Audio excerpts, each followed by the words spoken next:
Today we're looking at the causes of World War I. Hello, welcome to the Daily Bellringer. Please don't forget to subscribe and take a look at the questions down in the description. Also, don't forget to check out dailybellringer.com where you'll find more resources that go with many of the Bellringer videos. World War I, the Great War, or the war to end all wars, raged across Europe from July of 1914 to November of 1918, with the Treaty of Versailles officially ending the war not being signed until June of 1919. The United States was not part of the war until April 6th of 1917, when Congress officially declared war on Germany. But what caused this war that claimed the lives of an estimated 20 million people, including over 115,000 American servicemen?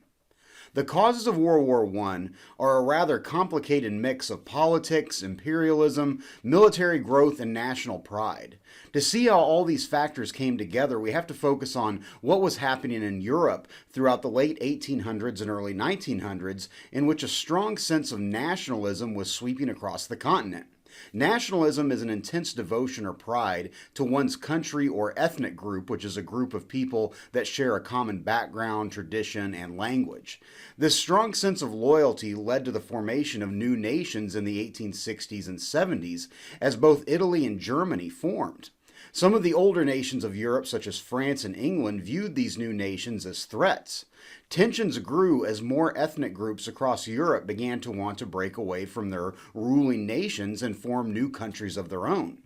Add to this fact that these newly formed nations wanted to increase their influence and power, which is imperialism. France and Britain already had large empires with many colonial holdings, and these new nations felt that in order to maintain their own independent power, they needed to have equally large empires. This was not only viewed as a political issue, but also as an issue of pride for these nations.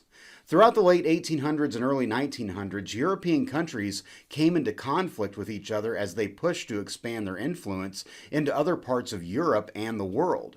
Coupled directly with this idea of imperialism was the idea that one of the most effective ways to increase your country's power and influence was by building up a stronger military. The growth of military forces during the early 1900s became a competition among these European nations. Between the years of 1908 to 1913, Russia increased their military spending by 50%, Germany increased by 61%, Italy by 63%, and France by close to 70%.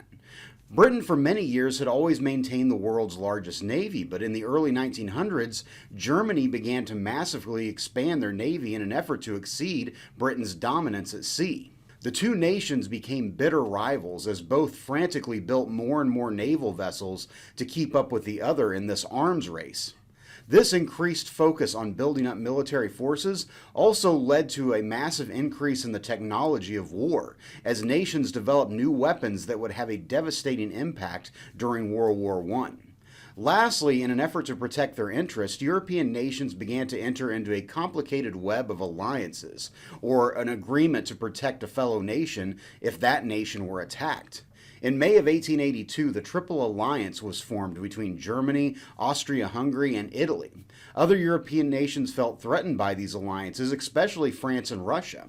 In 1894, they established the Franco-Russian Alliance. Then in 1907, France, Russia, and Britain formed the Triple Entente and formally agreeing to support each other if attacked. This mixture of elements created a situation in which it would only take a small spark to set off a war between all of these nations. That spark came when on June 28th of 1914, Archduke Franz Ferdinand, who was next in line to the throne of Austria-Hungary, and his wife Sophie, Duchess of Hohenberg, were assassinated by a member of a Serbian nationalist group while in Sarajevo, Bosnia. Austria-Hungary declared war on Serbia a month later on July 28th of 1914, which then, largely due to this alliance system, set off a chain reaction of declarations of war.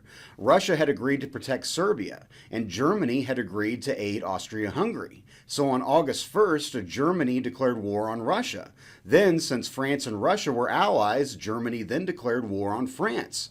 Shortly thereafter, Germany invaded Belgium, which had already declared a state of neutrality and did not want to get involved, but Britain had agreed to protect Belgium. So then on August 4th of 1914, Britain declared war on Germany.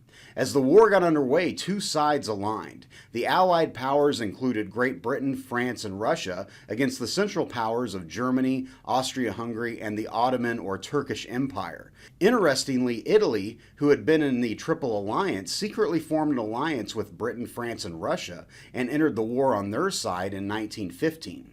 Across the Atlantic, the United States looked on, deeply concerned about what was happening, but remained out of the conflict.